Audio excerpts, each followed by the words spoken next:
জুলাইয়ের অবিস্মরণীয় গণজাগরণে দেশের সব শ্রেণীর মানুষ এক হয়ে স্বৈরাচারের বিরুদ্ধে এক সফল বিপ্লব ঘটিয়েছে। নিশ্চয়ই সব কিছুর নিয়ন্ত্রণ একমাত্র আল্লাহ তাআলার হাতে। বিপ্লবের মাধ্যমে সমাজের সব সমস্যা দূর হয়ে যায়নি। আমরা রাতারাতি কোনো স্বপ্নভূমি পেয়ে যাইনি, কিন্তু আমাদের জন্য একটি সুন্দর সমাজ গড়ে তোলার পটভূমি তৈরি হয়েছে। ইনসাফ প্রতিষ্ঠা করার যে দীর্ঘ যাত্রা, সেই যাত্রার শুরুটা হয়েছে বলে আমাদের বিশ্বাস। এই যাত্রায় দেশের মুসলমান জনগোষ্ঠীকে দুটি বিষয়ে বিশেষভাবে খেয়াল রাখতে হবে। এক, আল্লাহর প্রতি আরও বেশি অনুগত হওয়া। বছরের পর বছর ধরে অকল্পনীয় রকমের অন্যায় অনাচার সহ্য করার পর এদেশের মানুষ আশার আলো দেখতে পারছে। এক নতুন উদ্দীপনা নিয়ে এই দেশকে নতুন করে গড়ে তোলার স্বপ্ন দেখতে পারছে। এটা আল্লাহর পক্ষ থেকে এক বিরাট নিয়ামত। নিয়ামত লাভ করার সর্বপ্রথম প্রতিক্রিয়া হতে হবে কৃতজ্ঞতা। একজন মুসলিম হিসেবে আমরা আল্লাহর কাছে কৃতজ্ঞতা প্রকাশ করি, তার প্রতি আরও বেশি অনুগত হয়ে। আমাদের দেশের অধিকাংশ মানুষ মুসলিম, কিন্তু এটা অস্বীকার করার সুযোগ নেই যে আমাদের ধর্ম পালনের মধ্যে অনেক ব্যবধান রয়েছে। আমাদের প্রত্যেকের কর্তব্য এই ঐতিহাসিক মুহূর্তে দাঁড়িয়ে আমাদের রবের সাথে সম্পর্কটাকে আরও মজবুত করা। সর্বপ্রথম আমরা যারা এখনো আমাদের ফরজ ইবাদতগুলো করি না, আমাদের অবশ্যই উচিত অনতিবিলম্বে আমাদের জীবনে ফরজ ইবাদতকে প্রতিষ্ঠা করা। যারা এক ওয়াক্ত নামাজও আদায় করি না, প্রিয় ভাই ও বোনেরা, প্রতিটি মানুষের জীবনে পরিবর্তন আনার জন্য একটি অনুপ্রেরণার প্রয়োজন হয়। আপনার জীবনে এমন অনুপ্রেরণার মুহূর্ত কি বারবার আসবে? নিশ্চয়ই এদেশের জনসাধারণের মাঝে কল্যাণ রয়েছে, ন্যায়পরায়ণতা রয়েছে। না হলে তারা কি পারত নিজেদের জীবন বাজি রেখে অন্যায়ের বিরুদ্ধে দাঁড়াতে? আপনার অন্তরের এই কল্যাণকে আমলে পরিণত করার সময় এখনই। আল্লাহ তাআলা বলেন, লাইন শাকারতুম লাযীদান্নাকুম। তোমরা যদি কৃতজ্ঞ হও, আমি অবশ্যই নিঃসন্দেহে তোমাদের বৃদ্ধি করে দেব। আজ আপনারা যে ইতিবাচক পরিবর্তনগুলো দেখছেন, বিশ্বাস করুন এটা কেবলমাত্র শুরু। আল্লাহ আমাদের সমাজকে ন্যায় ও সুশাসনের এক স্বপ্ন লোকে রূপান্তরিত করতে পারেন, যেখানে একটি মানুষও তার অধিকার থেকে বঞ্চিত হবে না। কিন্তু এর জন্য আমাদেরকে আমাদের কর্তব্য পালন করতে হবে, আল্লাহ রব্বুল আলামিনের প্রতি কৃতজ্ঞতা প্রকাশ করতে হবে। আমরা হয়তো রাতারাতি নিজেদের বদলাতে পারবো না, কিন্তু ছোট ছোট পদক্ষেপ তো আমরা নেওয়া আরম্ভ করতে পারি। প্রিয় ভাই ও বোনেরা, যদি বর্তমানে আপনি এক ওয়াক্ত নামাজও না পড়ে থাকেন, তবে কেবলমাত্র এক ওয়াক্ত নামাজ দিয়েই আরম্ভ করুন। আমরা তো বিশ্বাসীদের উদ্দেশ্য করে কথা বলছি। আপনি তো আল্লাহর অস্তিত্বে বিশ্বাসী। মুহাম্মদ সাল্লাল্লাহু আলাইহি ওয়াসাল্লামকে আপনি নবী হিসেবে মেনে নেন। হয়তো অভ্যাসগত কারণে আপনার নামাজ পড়া হয়ে ওঠে না। আপনার সৃষ্টিকর্তার প্রতি কৃতজ্ঞতা স্বরূপ আপনি কি একটি ওয়াক্ত নামাজ দিয়ে আরম্ভ করতে পারবেন না? চোখ বন্ধ করে আবু সাঈদকে স্মরণ করুন তিনি কিভাবে হাতগুলো মেলে ধরে শাহাদাত বরণ করেছিলেন, যেন আপনি একটি সুন্দর দেশ, একটি ন্যায়পরায়ণ সমাজ ব্যবস্থায় জীবন যাপন করতে পারেন। অন্তত তার মতো শত শত শহীদের সম্মানে আপনি শুধু একটি ওয়াক্ত নামাজ পড়া আরম্ভ করতে পারবেন না? যারা দিনে 2-3 ওয়াক্ত নামাজ পড়তে পারেন, আলহামদুলিল্লাহ, আল্লাহ আপনাদের নামাজের পারমার্থিক প্রসন্নতা অনুভব করার তৌফিক দান করেছেন।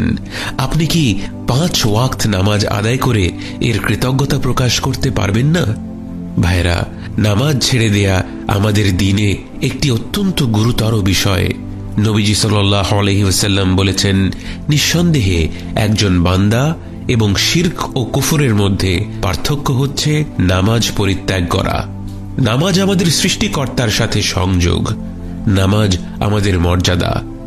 আল্লাহ বলেন, লা ইউকাল্লিফুল্লাহু নাফসান ইল্লা উসআহা। আল্লাহ কাউকে তার সাধ্যের অতিরিক্ত দায়িত্ব দেন না। তাহলে আল্লাহ যখন আমাদের উপর 5 ওয়াক্ত নামাজ ফরজ করেছেন, তখন কি এটা দাবি করার কোনো সুযোগ রয়েছে যে 5 ওয়াক্ত নামাজ আদায় করা আমাদের সাধ্যের বাইরে? বরং এদেশের মানুষ প্রমাণ করে দিয়েছে যে তাদের রয়েছে অবাক করা শক্তি আর অসীম সম্ভাবনা। আপনি নিরস্ত্র রাস্তায় নেমে শত আক্রমণ সহ্য করে বন্দুকের সামনে দাঁড়িয়ে শুধুমাত্র আপনার কণ্ঠস্বরের অবিশ্বাস্য শক্তি প্রয়োগ করে এক অবিস্মরণীয় বিপ্লব ঘটিয়ে ফেলেছেন, অথচ আপনি মেঝেতে কপাল ঠুকে আপনার রবের মাহাত্ম্য ঘোষণা করতে পারবেন না। এটা কি হয়? নিজের নফসকে এ কথা বলতে দেবেন না যে আপনি পারবেন না, বরং আপনার রূহ নামাজের জন্য, আপনার রবের সাথে কথোপকথনের জন্য ব্যাকুল হয়ে আছে। নতুন অভ্যাস গড়ে তোলা সহজ নয়, কিন্তু একবার আপনি নিয়মিত নামাজের স্বাদ পেয়ে গেলে আপনার অন্তর এমন এক মিষ্টতা অনুভব করবে যা আপনার জীবনের সবচেয়ে মূল্যবান বস্তু হয়ে উঠবে। এবং যারা আল্লাহর অশেষ রহমতে ইতোমধ্যে 5 ওয়াক্ত সালাত আদায় করছেন, আপনাদের উচিত হবে নফল ইবাদত বাড়িয়ে দেয়া, হোক তা কোরআন পাঠ, তাহাজ্জুদের নামাজ, দোহার নামাজ, জিকির আজকার, দান সদাকা বা অন্য যে কোনো নিয়মিত ইবাদত।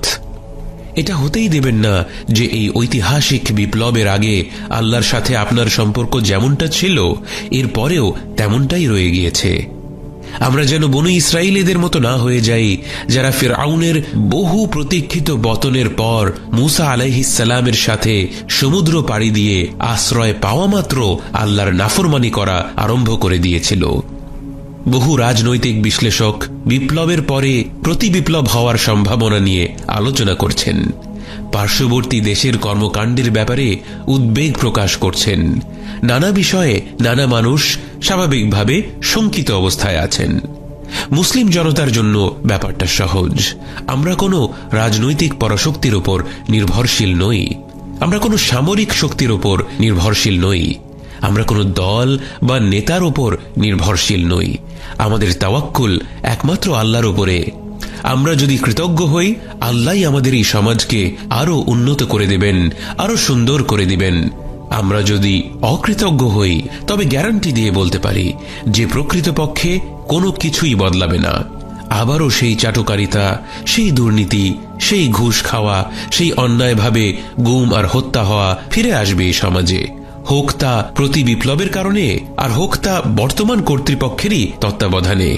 আমরা আল্লাহর প্রতি কৃতজ্ঞ হতে পারছি কিনা, তার প্রতি আরো বেশি অনুগত হতে পারছি কিনা, এটাই আমাদের পরীক্ষা। এবং দ্বিতীয় অত্যন্ত গুরুত্বপূর্ণ বিষয় হল মজলুম থেকে জালেম না হয়ে যাওয়া।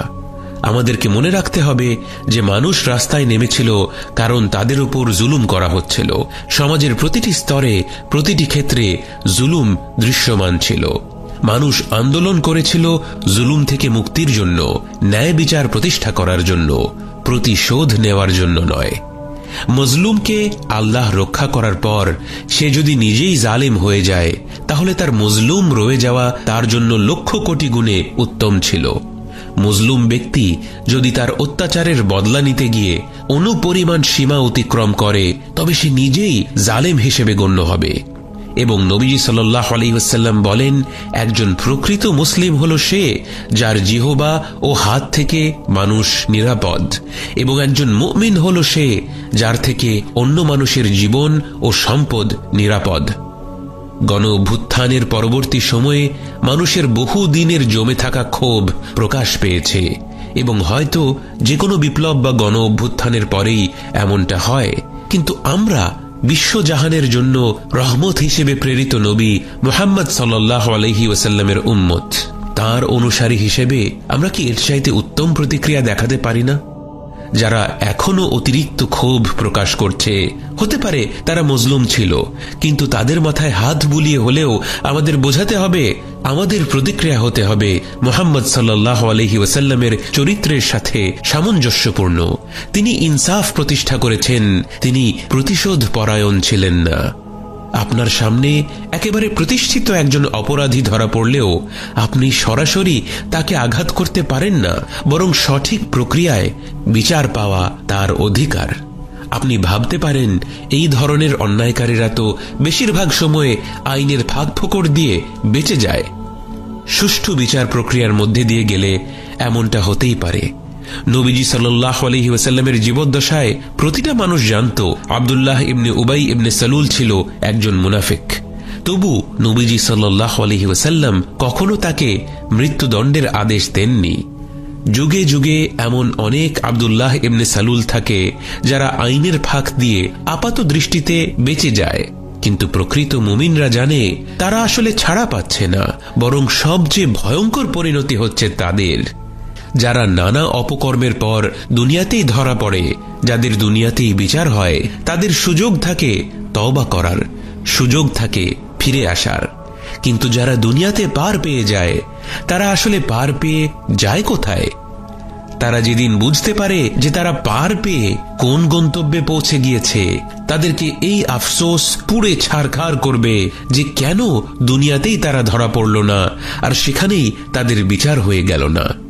এই বিপ্লবের পর আমাদের প্রথম ও প্রধান কর্তব্য হচ্ছে আল্লাহর প্রতি কৃতজ্ঞতা প্রকাশ করা এবং নিজের আচরণে ও চিন্তাধারায় ন্যায়পরায়ণতা ও ইনসাফ বজায় রাখা।